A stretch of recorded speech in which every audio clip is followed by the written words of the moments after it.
Hi everyone, welcome back to Web Solution. In today's video, I'll be showing you how to log into TikTok account. So keep watching the video until the end to learn how. Now let's get started.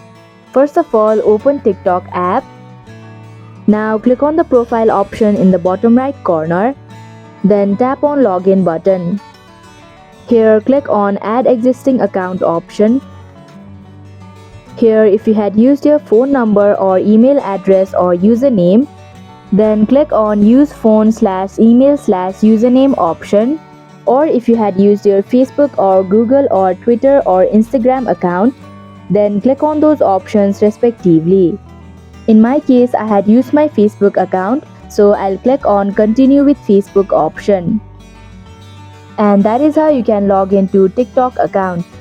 I hope this video was helpful to you. If it was, please give us a thumbs up. If you have any questions or feedback, please leave a comment in the section below. Do not forget to subscribe to our channel for more updates and click the bell icon to receive notifications whenever we post a new video.